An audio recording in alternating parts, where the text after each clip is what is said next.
একটা ভালো কথা বলছি, শুনে রাখো। মানে জীবনে যাই করে ফেলো, হ্যাঁ, চা বানানো শিখো না কোনোদিনও। মানে আমি এখন ভাবি যে আমি কেন শিখেছিলাম চা বানানোটা, ঠিক?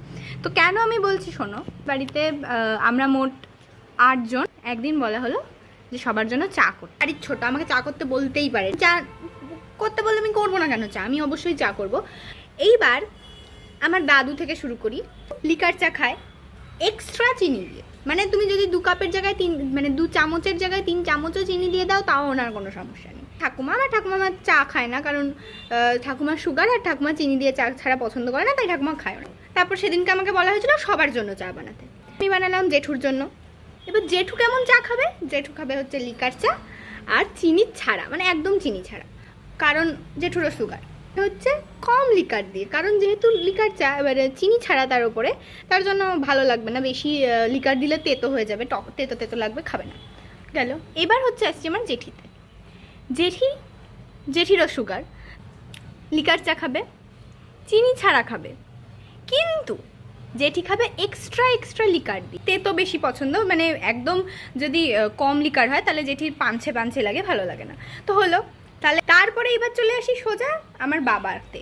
কারণ এবার হচ্ছে দুধ চায়ের, লিকার চায়ের পাট চুকে গেছে, এবার দুধ চা।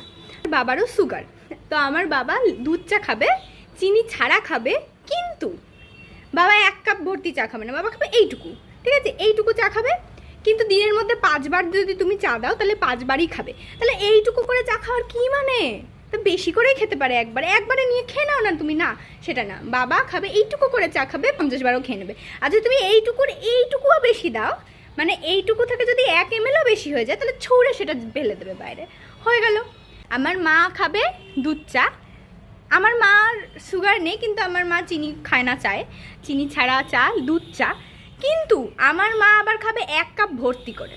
1 কাপের থেকে এইটুকু কম হলেও আমাকে বলবে যে এত কম জল নিয়েছিস কেন, মেপে জল নিতে পারিসনি, মেপে দুধ দেওয়া যায়নি, কেন এত কম হলো? এইটুকু কম হলেও ঠিক আছে। তো গেল মা ভর্তি করে 1 মগ দিয়ে দিল, খেয়ে ফেলবে, হলো। এরপর হচ্ছে আমার ঝন্টি দিদি কীরকম চা খায়? ও চা খাবে, দুধ চা খাবে, চিনি দিয়ে খাবে, কিন্তু চিনি দেওয়ার মধ্যেও ভ্যারাইটিস আছে।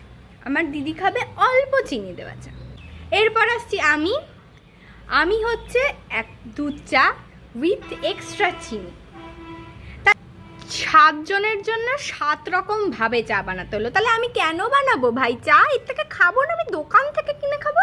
আমি বলে দিচ্ছি, একটা ভালো একটা বুদ্ধি দিলাম, বুদ্ধিটা নিও।